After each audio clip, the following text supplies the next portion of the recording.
It's morning, 20 miles from the enemy. These are American boys going to work. The morning fighter patrol. They're flying over Italy, and there are others like them flying over Burma, over the coast of Holland, over China, and over Germany. In search of the enemy. Enemy planes. The odds are bad this morning, nearly 3-1. The routine morning patrol goes on. They close the range, 3,500 feet, 3,000, 2,500, 2,000. The odds are still 3-1.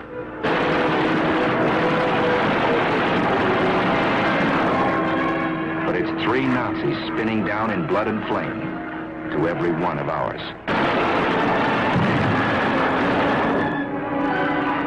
Routine morning patrol. They're good planes, wonderful planes, and their pilots are good too. Listen. Yesterday I fulfilled one of my ambitions as a combat pilot. I got 1 airplane and... An American far from home, fighting a war around the world. Listen again. This was my leader, and the second ship was me, and 2 Focke-Wulf came on my right. I turned right and put up a stone wall of bullets, and the first... A wall of bullets. It wasn't so long ago these men were students in a university, workmen in a shipyard, just plain citizens from everywhere, USA. They changed jobs, they changed clothes. They took a train into the future. They didn't know what the future would be, but many hoped they'd get the chance to fly and fight in the air. Some wanted that chance more than anything in the world. Deep inside Alabama is a famous school called the Tuskegee Institute. It was founded on July 4th of 1881. And since that Independence Day, it has graduated many thousands into agriculture, into science, into industry. This school was the first of its kind, and its founder, Booker T. Washington, was a pioneer who broke open a road for others to follow. This man had a dream, and the dream became stone. He lifted the veil of ignorance from his people and pointed the way to progress through education and industry. Close to this school, close to the work this man had done, the United States government determined to build an airfield. 3 years ago, this was just another farm in Alabama. More than trees had to be cleared away. There was misunderstanding and distrust and prejudice to be cleared away. 3 years ago, there was only an idea. But ideas are powerful things. And today, there are fighter planes flying overhead. Instead of swamp and yellow pine, there are hangars, repair shops, barracks. Instead of patches of corn, concrete flight strips. But that's not enough. You can't make a fighter squadron out of concrete and aluminum and a can of paint. It takes men. A chemistry student, a welder, a shoe salesman must learn how to fly. A group of average Americans must become a team of fighting men with wings.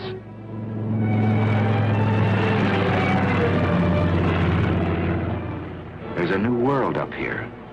A man has to learn his way around. It takes many weeks of learning to make a fighter pilot. And a lot of that learning is done in a hard wooden chair. Because a fighter pilot is a combination of a mathematician and an athlete, a scientist and a sharpshooter. He's got to know what goes on inside his plane. The heart of his fighter is steel and copper. Its bloodstream is gas and oil. But its brain is the man who flies it. He begins in a safe, slow plane, 2 wings instead of 1. But he flies many hours inside a closed room. In the morning, he may be flying a prescribed course over a sheet of paper. In the afternoon, he may fly the same course above the clouds. He trains his muscles down here very close to the ground, but he'll use the same sense of balance and coordination in the skies above Tuskegee. For this job of flying is never easy, and sometimes it's very, very tough. But he's learning how high and how fast and how far he must go to reach the enemy. Pilotage, dead reckoning, theory of flight, radio code. Yes, he's getting muscles in his mind. He's getting hard, keen, quick. He's coming into the clear. Here above the warm, familiar hills of Alabama, these Americans are learning to fly in those tight combat formations they'll use someday to hunt down the German and Jap above his own cities. In addition to fighter groups, a year ago this field began to train men for medium bombers. And that too was a pioneer step. But one thing it proved: you can't judge a man here by the color of his eyes or the shape of his nose. On the flight strip, you judge a man by the way he flies. Here's the answer to Adolf and Hirohito. Here's the answer to the propaganda of the Japs and Nazis. Here's the answer: wings for this man. Here's the answer: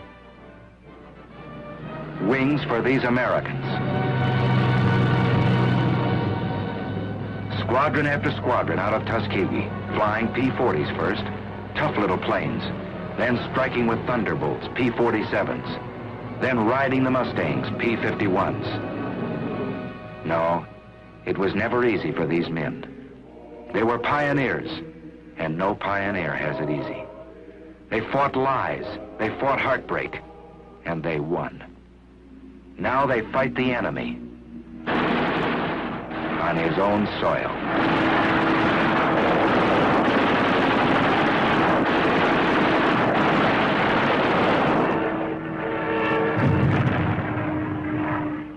They fought the enemy, not without loss. Out of the first class to graduate almost 3 years ago, only a handful are left alive, so that liberty might not perish from the earth. 3 years have passed since the founding of Tuskegee Airfield. 750 pilots have been trained. 50% of them have been in combat. And this is only a beginning. Listen to Major General Butler at the celebration of this 3rd anniversary. Here, for the first time, Negro aviation cadets were being groomed to fly warplanes of a unit which was then a unit in thought only, the 99th Pursuit Squadron. These men were pioneers of a venture so new that you who stand here before me now, after 3 years, may still be considered forerunners in the movement which has given you a place in the fighting men of the sky. Under the feet of these men, a new road is being beaten out. Broad enough now for thousands and 10,000s. A good road for our country. These men remember that, marching or flying. They remember backing them up, their families, their friends, who expect so much of them. And backing them up, the men and women of every creed and speech and color who made these planes.